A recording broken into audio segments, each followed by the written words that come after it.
ಆಟವಾಡುತ್ತಿದ್ದ 2.5 ಹರೆಯದ ಮಗುವೊಂದು ದಂಡೆ ಇಲ್ಲದ ಮನೆ ಆವರಣದಲ್ಲಿರುವ 15 ಅಡಿ ಬಾವಿಗೆ ಬಿದ್ದಿದ್ದು ಮಗುವನ್ನ ಸ್ಥಳೀಯ ಯುವಕ ಜೀವದ ಹಂಗು ತೊರೆದು ರಕ್ಷಿಸಿ ಮಾನವೀಯತೆ ಮೆರೆದಿರುವ ಘಟನೆ ದೇರಳಕಟ್ಟೆ ಬೆಳ್ಮ ಗ್ರಾಮದ ಮಾರಿಯಮ್ಮ ಗೋಳಿ ದೇವಸ್ಥಾನದ ಸಮೀಪ ಭಾನುವಾರ ಸಂಜೆ ವೇಳೆ ನಡೆದಿದೆ.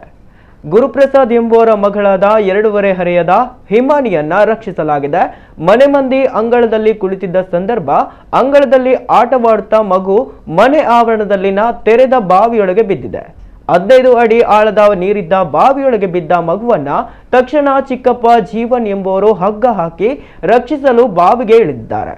ಆದರೆ ಈಜು ಬಾರದೆ ಇರುವುದರಿಂದ ಹಗ್ಗದ ಸಹಾಯದಲ್ಲಿ ನಿಂತು ಮಗುವಿನ ಕೈಯನ್ನ ಹಿಡಿದುಕೊಂಡು ಮೇಲೆ ಬರಲು ಸಾಧ್ಯವಾಗದೆ ಅಲ್ಲೇ ಉಳಿದಿದ್ದರು. ಅದಾಗಲೇ ಒಂದು ಬಾರಿ ನೀರಿನೊಳಗೆ ಹೋಗಿ ಮಗು ಮೇಲೆ ಬಂದಿತ್ತು.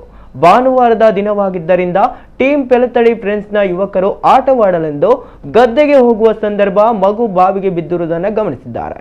ಮನೆ ಮಂದಿಯ ರೋಧನ ಕಂಡು ತಕ್ಷಣ ಸ್ಥಳಕ್ಕೆ ಧಾವಿಸಿದ ಯುವಕರ ಪೈಕಿ ವಿವೇಕ್ ಅವರು ಅದೇ ಹಗ್ಗದ ಮೂಲಕ ಕೆಳಗಿಳಿದು ಬಾವಿಯ ನೀರಿಗೆ ಧುಮುಕಿದ್ದರು. ಇವರಿಗೆ ಸ್ನೇಹಿತ ಧನಂಜಯ್ ಸೇರಿದಂತೆ ಸ್ಥಳೀಯ ಯುವಕರು ಹಗ್ಗವನ್ನ ಹಿಡಿಯುವುದರ ಜೊತೆಗೆ ಧೈರ್ಯ ತುಂಬಿದ್ದಾರೆ. ಬಳಿಕ ಮಗುವನ್ನ ಮೇಲಕ್ಕೆತ್ತಿ ರಕ್ಷಿಸಿದ್ದಾರೆ.